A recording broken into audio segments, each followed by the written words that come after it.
اولاد اللہ تعالیٰ کی بہت بڑی نعمت ہے۔ انسان جب صاحب اولاد ہوتا ہے تو خدا کی خاص رحمت اس کے شامل حال ہوتی ہے، لیکن اس کے ساتھ ساتھ انسان کے لیے یہ بہت بڑی آزمائش بھی ہے۔ اولاد کے ساتھ ڈھیر سارے مسائل بھی وابستہ ہوتے ہیں۔ ان کے لیے ان کے والد اور ان کی والدہ کے ذمے جو حقوق اللہ رسول نے صلی اللہ تعالیٰ علیہ وسلم عائد فرمائے ہیں ان کا خیال رکھنا بھی بڑا ہی ضروری ہے۔ ہمارے ہاں یہ ہوتا ہے کہ ماں باپ یقیناً اولاد کے لیے اچھا ہی سوچتے ہیں، لیکن چونکہ ہماری سوچیں ہمیشہ دنیا داری کے گرد گھومتی ہیں اور ہمارے زمانے میں کامیابی کا معیار ہی لوگوں نے اقتدار کو، مال کو، جاہ و حشمت کو بنا لیا ہے، تو پھر اپنی اولاد کے لیے بھی لوگ اسی کے حصول کو سب سے بڑا سرمایہ سمجھتے ہیں اور ہمیشہ بچوں کی یہی تربیت کرتے ہیں کہ انہیں مال کیسے جمع کرنا ہے، انہیں کس طرح سے معاشرے کے اندر حصول اقتدار کے لیے یا بڑے مناصب کے لیے کوشش کرنی ہے۔ نتیجہ یہ نکلتا ہے کہ ایک عجیب سی مادہ پرستی ماحول میں پیدا ہو جاتی ہے۔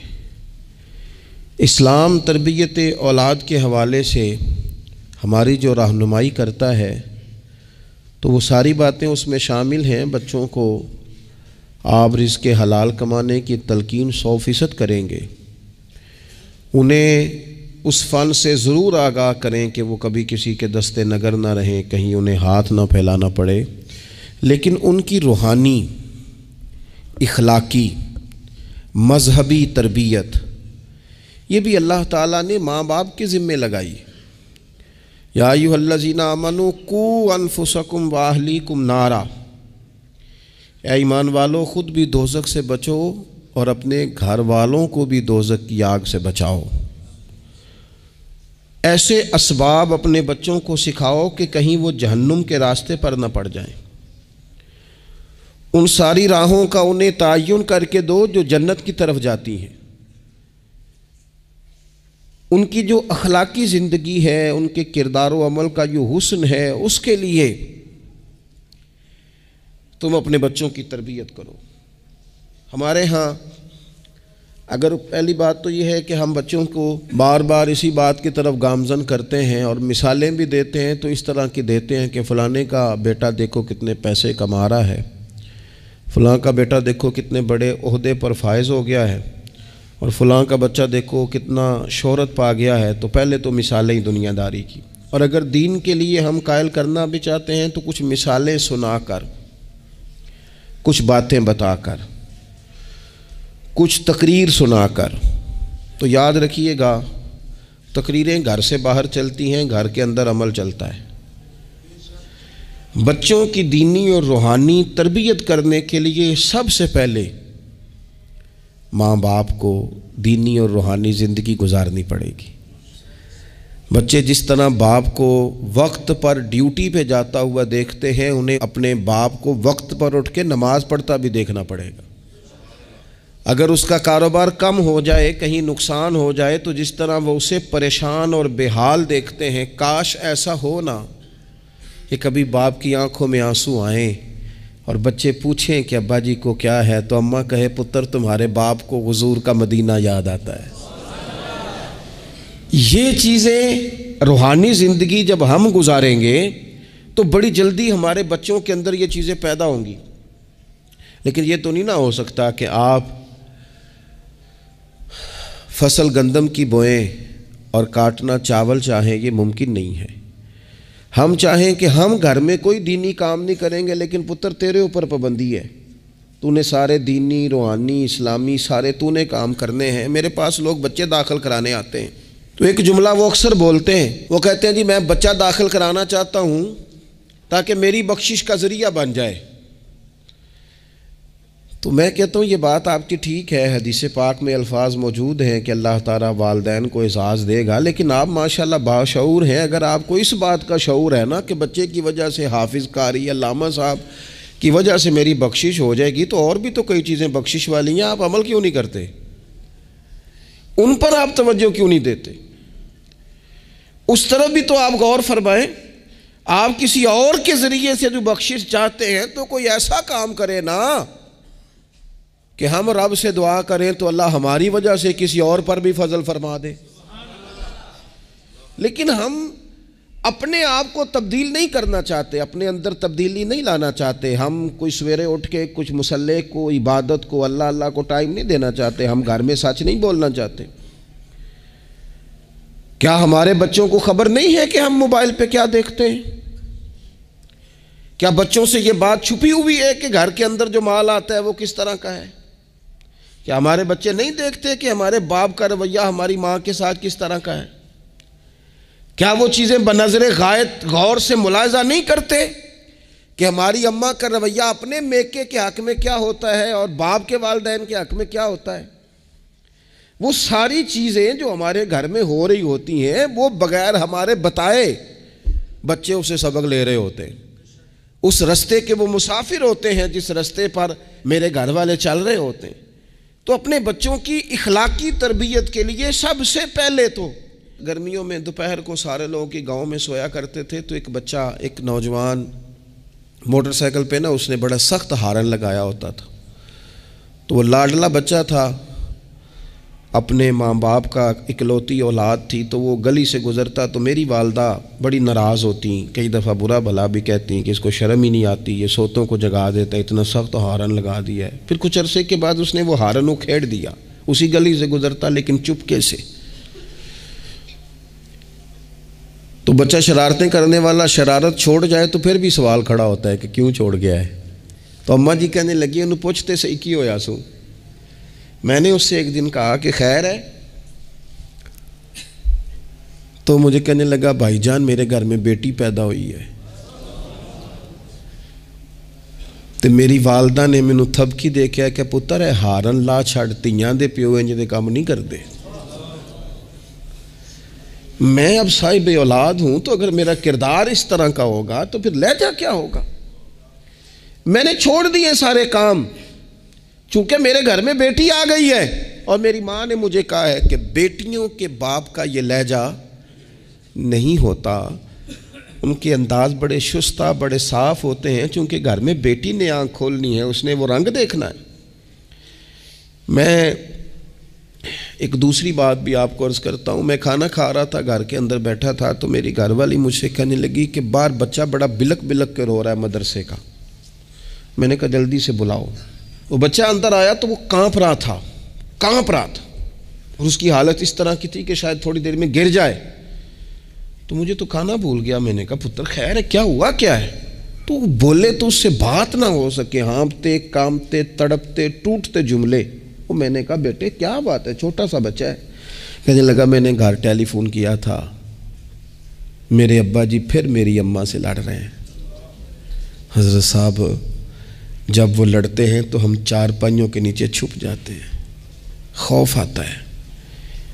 میری بہنیں روتی ہیں، ہمیں کسی چیز سے اتنا ڈر نہیں آتا کیونکہ ہمارا والد پھر ہماری اماں کو مارتا ہے. خوف آتا ہے. آج گھر میں نا پھر ابا جی اماں کو پیٹ رہے ہیں. میں نے فون کیا تھا تو بہنیں رو رہی ہیں، آپ دعا کر دیں ہمارے گھر میں سکون ہو جائے. ہم تو اپنے بچوں کی آنکھوں میں آنسو نہیں دیکھ سکتے، پر یہ کس نے رلایا ہمارے بچوں کو؟ ماں باپ نے مل کے. کس نے تباہی کی؟ ان کے خیالات کیوں بکھر گئے؟ اتنا خوف کس چیز نے طاری کیا؟ یہ سکون کس نے چھینا؟ میں نے پھر ان کے والد کو بلایا، گزارش کی، اور مجھے امید ہے کہ وہ میری بات بھی سمجھ گئے ہوں گے. میں نے ان کو وہ سارے حالات سے آگاہ کیا کہ آپ کے بچوں کی نفسیات کہاں تک جا رہی ہے. پر میری آپ اس واقعے کے بعد میں سمجھا کہ شاید یہ ایک گھر کا مسئلہ تو نہیں ہوگا، جانے کتنے گھروں میں یوں ہوتا ہوگا، کتنے بچے خوف کی زندگی گزارتے ہوں گے، اللہ جانے اب کیا ہونے لگا ہے. تو اپنے بچوں کی اخلاقی تربیت کے لیے اخلاقی بڑا پیار کرتا ہے باپ اپنے بچے سے. میں صحیح بتاتا ہوں آپ کو، بڑا پیار کرتی ہے ماں اپنے بچے سے. لیکن یاد رکھنا اس پیار میں کہیں وہ اخلاقی حدود کو کراس نہ کر جائے. یہ دیکھ لینا کہیں آپ کے لاڈ پیار میں کوئی ناجائز بات اس کے منہ سے نکلے کسی کے بارے میں اور آپ اسے قبول کر کے کہیں اسے تباہ نہ کر دیں. باپ میں نے دیکھا ہے یہ کام کرتے ہیں کہ بچے نے اگر کبھی کوئی تحفہ مانگ لیا ہے اور موقع آ گیا ہے تحفہ دینے کا تو باپ اوور ٹائم بھی لگاتا ہے.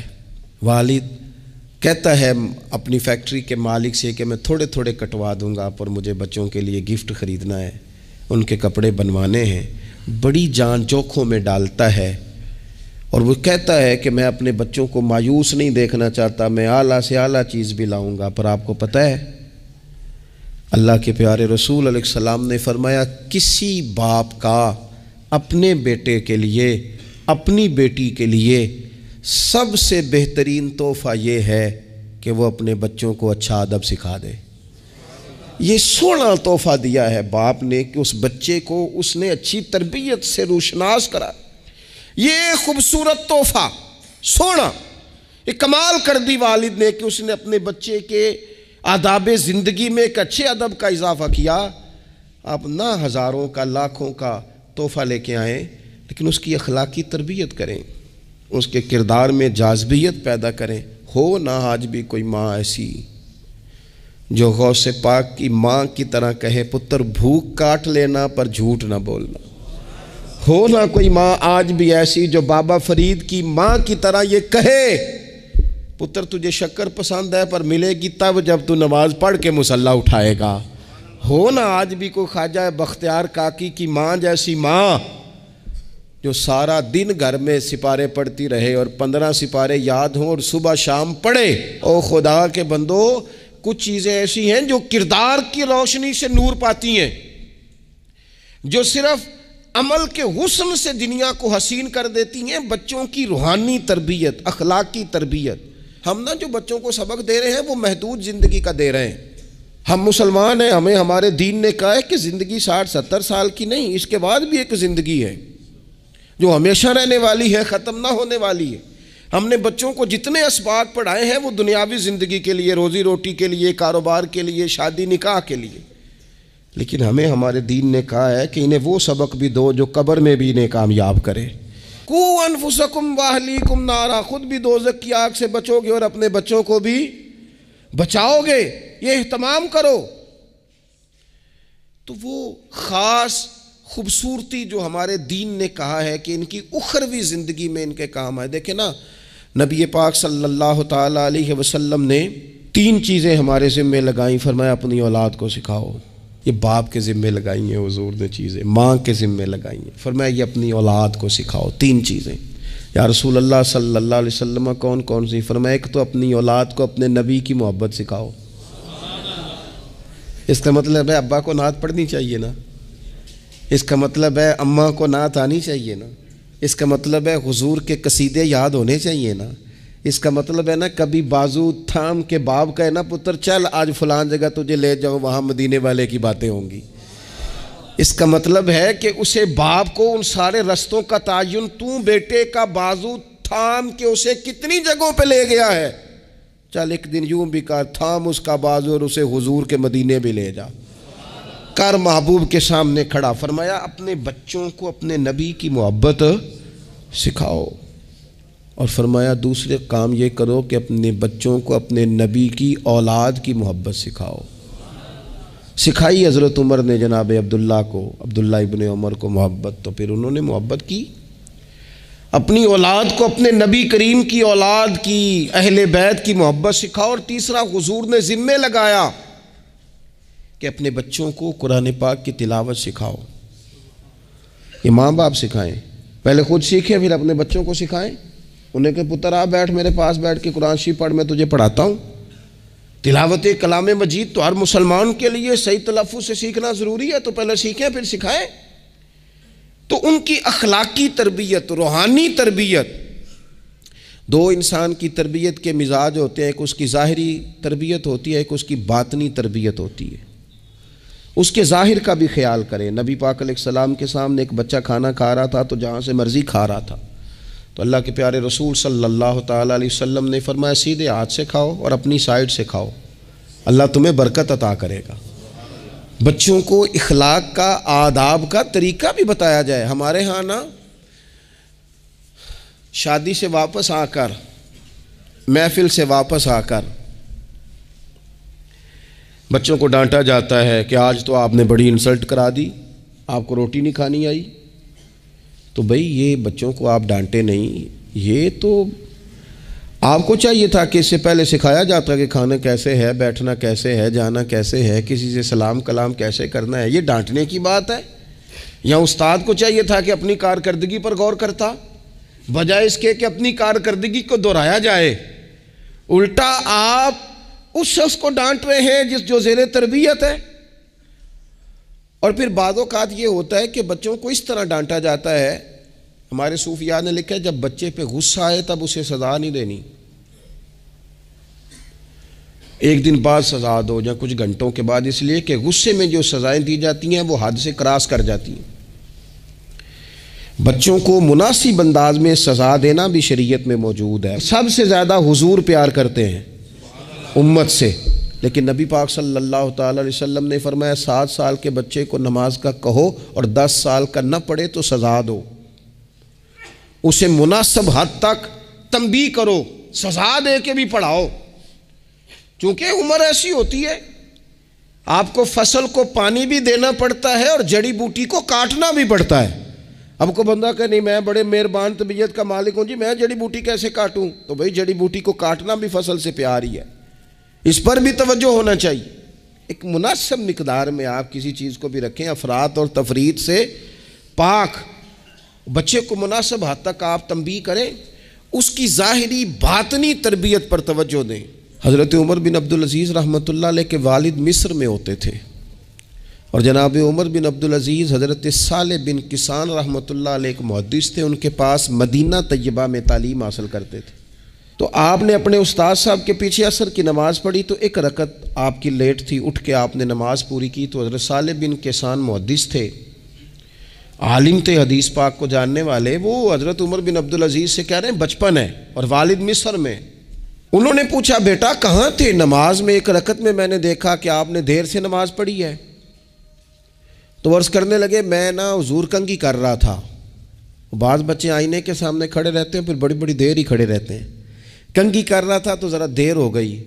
حضرت صالح بن کسان رحمۃ اللہ علیہ نے ان کے والد کو مصر میں خط لکھا، فرمانے لگے جوانی بھی ہے، موقع بھی ہے، فرصت بھی ہے، اور ابھی بھی آپ کا بیٹا جماعت سے نماز نہیں پڑھتا۔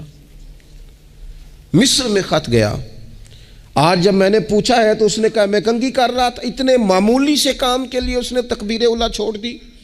اب وہاں مصر میں بیٹھے والد نے یہ نہیں کہا کہ مولوی صاحب آہستہ آہستہ ٹھیک ہو جائے گا، آپ کو کیا ہو گیا ہے، کوئی بات ہے کرنے والی؟ انہوں نے وہاں سے گھوڑے پہ بندہ دوڑایا، بندہ مدینہ طیبہ آیا، اس نے کہا جاتے ہی عمر بن عبدالعزیز کو لے جانا حجام کے پاس اور اس کے سارے بال اتروا دینا، اور اسے کہنا پتر جن بالوں کی وجہ سے نماز رہ جائے ان بالوں کو سر پہ نہیں رہنا چاہیے، تیری جماعت کی رکعت رہ گئی پتر، اتنا بڑا کام، اللہ کے حضور حاضری کا موقع تھا۔ پھر اس کا ریزلٹ کیا نکلا؟ حضرت عمر بن عبدالعزیز بادشاہ بنے، 39 سال عمر میں انہوں نے پوری امت کو خیر سے بھر دیا۔ حشام بن عبد الملک کے بھی 11 بیٹے تھے، جناب عمر بن عبدالعزیز کے بھی 11 بیٹے تھے۔ حشام جب دنیا سے گیا تو ہر بیٹے کو 10 لاکھ دینار آئے، اور جناب عمر بن عبدالعزیز جب دنیا سے گئے تو 11 بیٹے تھے اور 6 دینار تھے، اور جاتی دفعہ کہنے لگے پتر اپنے باپ پہ شکوہ نہ کرنا، تمہارا باپ بزدل تھا، 2 رستے تھے، یا تو میں اپنے لیے جہنم کٹھی کرتا اور تمہارے لیے جائیداد بناتا، لیکن میں بزدل تھا، دوزخ سے ڈر گیا، میں جائیداد نہیں بنا سکا، اپنے باپ کو معاف کر دینا۔ تو بچے کہنے لگے ابا جی ہم جس گلی سے گزرتے ہیں لوگ اٹھ کے کھڑے ہو جاتے ہیں کہ نیک باپ کی اولاد جا رہی ہے، اچھے باپ کے بچے جا رہے ہیں، ہمیں کوئی ضرورت نہیں جائیدادوں کی۔ وہ شخص جو یہ بیان کرتا ہے نا کہ 6 دینار چھوڑ گئے تھے، وہ کچھ کفن دفن پہ لگ گئے، کچھ اور کسی کام لگ گئے، 6 دینار کل بچے بچوں کے پاس، 11 بیٹوں کے پاس، لیکن وہ شخص کہتا ہے وہ جو 10 لاکھ دینار حشام بن عبد الملک کے بچوں کو آئے تھے وہ مسجدوں کے سامنے بھیک مانگا کرتے تھے، کیونکہ جب بچوں کو بنا اس طرح کا دیا گیا کہ کھانے میں پینے میں موج میں اڑا دیا مال، اور یہ جو 6 دینار 11 بیٹوں کو دے کے گیا، رب نے اتنی برکت دی کہ ایک ایک بیٹا ایک ایک وقت میں 100 گھوڑے مال کے بھرے ہوئے رب کے رستے میں خیرات فرمایا کرتے تھے۔ اصل دولت اولاد ہے، اصل دولت اس کا اخلاق ہے، اصل دولت اولاد کی اخلاقی تربیت ہے۔ ایسا نہ ہو کہ مال کمانے کے چکر میں اصل دولت سے ہاتھ دھو بیٹھے، ایسا نہ ہو کہ بینک پیسوں سے بھر جائے اور ہماری اولاد ہاتھوں سے نکل جائے، ایسا نہ ہو کہ ہم نے یاروں کو ٹائم دے دے کے تو بڑی دور نکل گئے ہم، لیکن ہمارے بچے کے ذہن میں چند سوالات تھے، ہم انہیں مطمئن نہیں کر سکے، ہم نے نوکروں کے ذمہ ڈال دیا، فلانے کے ذمہ ڈال دیا، چچا کے ذمہ ڈال دیا، وقت نہیں دیا، ٹائم نہیں دیا۔ کائنات میں سب سے مصروف زندگی رسول کریم کی ہے، پر حضور تو انہیں کندھوں پر بھی بٹھایا کرتے تھے، نماز میں بھی بچے ساتھ آ جاتے تھے اپنی، اور پھر بچوں کو احساس دلائیں کہ سب انسان برابر ہیں، انہیں تقوی کا درس دیں۔ آپ نے ناراض نہیں ہونا، امیروں کے بچوں کو یہ سبق دیا جاتا ہے کہ تہاڈا سٹیٹس نہیں ہو تسی فلانے نال کھیڈن ڈیس ہو۔ حضرت عمر کے زمانے میں ایک گورنر کے بیٹے نے ایک غریب کے بیٹے کو مارا تھا، تو حضرت عمر نے گورنر صاحب کو معزول کر کے اونٹ چرانے پہ لگا دیا۔ لوگوں نے کہا ابے کا کیا قصور ہے؟ فرمانے لگے اس کا بھی تو قصور ہے نا، اسی نے تو اسے بتایا کہ تو گورنر کا پتر ہے، اگر وہ بتاتا کہ بیٹا قانون سب کے لیے ایک جیسا ہے تو یہ کام نہ ہوتا۔ چھوڑ دو، کمی اور چودھری کی تقسیم، تمہاری اولادیں بچ جائیں گی۔ چھوڑ دو امیر اور غریب کا فرق، بچے متقی اور پرہیزگار ہو جائیں گے۔ چھوڑ دو یہ سٹیٹس کا دھندا، تمہاری اولاد کے دل سے کبر اور تکبر نکل جائے گا۔ محبوب نے یہ فرق مٹا کے ہمیں بتایا ہے کہ اخلاق حسن ہے، کردار معیار ہے۔ تمہارے اندر اگر تقوی کی دولت آتی ہے تو یہ اصل اعزاز ہے۔ خوش قسمت ہے وہ باپ جس کو کوئی آ کے کہے کہ تیرے بیٹے کو نماز پڑھتے دیکھا ہے۔ میں نے ایک جگہ ایک تراویح پڑھی تو میرے ساتھ ایک صاحب تراویح پڑھ رہے تھے، وہ روتے جا رہے ہیں، تو میں یہ سمجھا کہ شاید ان کو قرآن مجید کی سمجھ آ رہی ہے، چلے تھوڑا بہت، میں بھی طالب علم ہوں قرآن پاک کا، تو میں نے کہا ایسی آیات تو نہیں ہے اتنا رونے والی، لیکن بہت ہی رو رہے ہیں۔ تو 2 رکعتوں کے بعد میں نے ان سے کہا کہ اب تو آپ کی کیفیت وہاں چلی گئی ہے کہ نماز میں اتنی آواز نکلنی نہیں چاہیے، کیا مسئلہ ہے؟ تو کہنے لگے حضرت صاحب میرا پتر پہ تراویحاں پڑھانا ہے۔ تو یہ دیکھیں نا، یہ بہت بڑی خوبصورتی ہے، لیکن یاد رکھیں اس کا حافظ قاری عالم ہونا بھی بڑی بات ہے، لیکن شرط یہ ہے کہ وہ اخلاقی طور پر اگر ایک اچھا انسان بن جائے تو پھر بھی بڑی بات ہے۔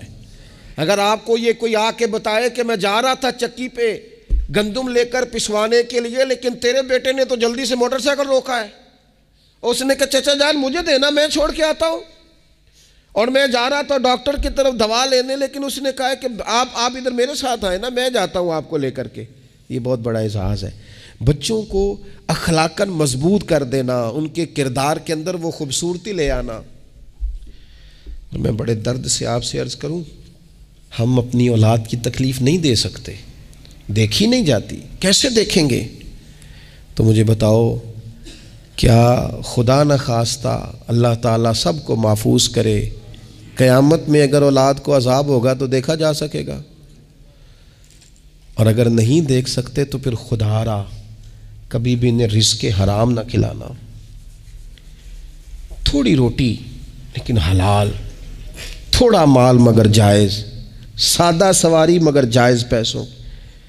میرے نبی پاک صلی اللہ علیہ وسلم نے فرمایا جو گوشت حرام سے پلے گا وہ جنت میں نہیں جائے گا۔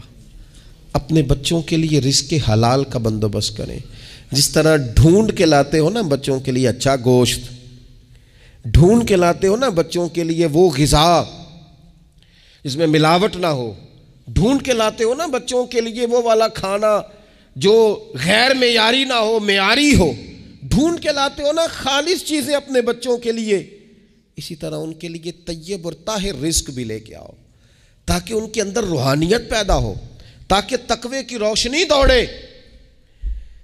امام حسن رضی اللہ تعالیٰ عنہ مسجد نبوی شریف میں تشریف لائے تو صدقے کی کھجوروں کا ڈھیر لگا ہوا تھا، ایک کھجور بچپنا تھا، اٹھا کے منہ میں رکھ لی تو اللہ کے رسول صلی اللہ علیہ وسلم نے انگلی ڈال کے نکال دی. فرمایا پتر میری اولاد کے لیے صدقہ جائز نہیں ہے. انگلی ڈال کے حضور نے نکال دی. ہمیں یہ سبق دیا کہ تمہاری اولادوں کے قریب صرف وہ رزق جانا چاہیے جنہیں رب رسول نے ان کے لیے جائز رکھا ہے. اگر گلے میں انگلی ڈال کر بھی تمہیں وہ لقمے نکالنے پڑے تو نکال دینا. یہ طریقہ تمہارے لیے تمہارے نبی نے رکھا ہے, ان کے قریب حرام نہ جانے دینا, ورنہ ہم ڈھونڈتے پھریں گے دوستو, ہم ڈھونڈتے پھریں گے, چیزیں کہیں کی کہیں پہنچ جائیں گی. خدا را ان کا قصور کیا ہے نونہالوں کا؟ یہ تو ہماری گود میں پلتے ہیں, کیوں ہم انہیں وہ والا مال لا کے دیتے ہیں جو ان کے لیے جائز نہیں؟ کیوں ایسی چیزیں انہیں فراہم کرتے ہیں کہ ان بیچارے بھولوں کو پتہ ہی نہیں ابا کیا کچھ لے آیا؟ طیب, حلال, پاکیزہ, صاف ستھرا, معیاری ان کے لیے غذا کا بندوبست کریں. اور ان کے لیے ایک بات اور آپ کو آخر میں عرض کرنی ہے, یہ آپ نے نا میری منت سمجھنی ہے. جس طرح بچوں کو نسخے بتاتے ہیں نا کمائی کرنے کے, جس طرح انہیں ہنٹس دیتے ہیں نا دنیا میں چھا جانے کے, اس طرح آپ اپنے بچوں کو وظیفے بتائیں, انہیں اذکار کی فضیلت والد صاحب بتائیں. کیوں؟ کہ یہ میرے نبی پاک کا طریقہ ہے صلی اللہ تعالی. دیکھو نا حضور کے دروازے سے سب کو سب کچھ ملتا ہے نا, اور صحابہ کہتے ہیں جو چیز نہیں سنی نا کبھی وہ لفظ نہیں ہے, یہ لا نہیں ہے, یہ سنا ہی نہیں کبھی. لیکن نبی پاک صلی اللہ تعالیٰ علیہ وآلہ وسلم نا سحری کے وقت سیدہ فاطمہ آرام فرماتی سحری کے وقت, تو حضور نے ہماری تعلیم کے لیے, ہمیں سمجھانے کے لیے بیٹی کو پاؤں سے پکڑ کر اٹھایا, فرمایا فاطمہ اٹھو, یہ تو رب سے رزق مانگنے کا وقت ہے, اٹھو, طلوع فجر سے طلوع صادق تک اللہ تعالیٰ رزق تقسیم کرتا ہے, اٹھو مصلے کو آباد کرو. شاید یہی وہ سبق تھا کہ امام حسن کہتے ہیں پھر میں نے اپنی ماں کو ساری رات ہی مصلے پہ دیکھا, سارا دن ہی دعائیں مانگتے دیکھا. او دیکھو میرے دوستو, حضور کے دروازے سے سب کو سب کچھ ملتا ہے, پر جب سیدہ فاطمہ نے کہا تھا نا یا رسول اللہ غلام مل جائے, تو کریم رسول نے بیٹی کو وظیفہ دیا. چلو حضور کی سنت سمجھ کے ابا جی ایک وظیفہ بتائے نا اپنی اپنی بیٹیوں کو, بتائیں گے انشاءاللہ. چلو ایک وظیفہ بتائیں نا بیٹوں اور بیٹیوں کو, اور کہیں کہ یہ میں بھی پڑھتا ہوں, بڑی برکت والا ہے پتر تو بھی پڑھا کر. یہ وظیفہ بتائیں گود میں بٹھا کے. میں نے کہا ہم ہنٹس دیتے ہیں مال کمانے کے, یہ بھی تو دو نا. تو نبی پاک علیہ السلام نے کہا پتر غلام تو میں مدینے کے غریبوں پر تقسیم کروں گا, لیکن تجھے ایک وظیفہ دیتا ہوں, 33 بار سبحان اللہ پڑھا کر, 33 بار الحمدللہ پڑھا کر, 34 بار اللہ اکبر پڑھا کر. جب بھی یہ وظیفہ ختم ہوگا رب غلام آزاد کرنے کا ثواب عطا فرمائے گا. اس تسبیح کا نام ہی تسبیح فاطمہ ہے, اور شان یہ ہے کہ فرمایا اگر کسی کے گناہ سمندر کی جھاگ کے برابر بھی ہوں تو ہر نماز کے بعد یہ پڑھے, اللہ سارے گناہ معاف فرما دے گا. تھوڑا کسی وقت بیٹھ نہ جائیں بچوں کو لے کے گھر کے اندر کے پتر آؤ نا آج درود شریف پڑھیں.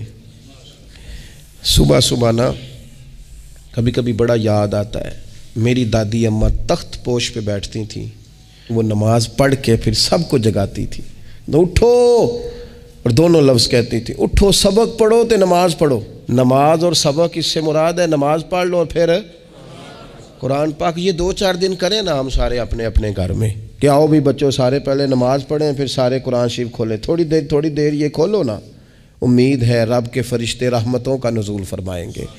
تو بچوں کی روحانی, اخلاقی, عملی, دینی تربیت پر ہم نے توجہ دینی ہے. اللہ تعالی ہمیں اس کی توفیق عطا کرے.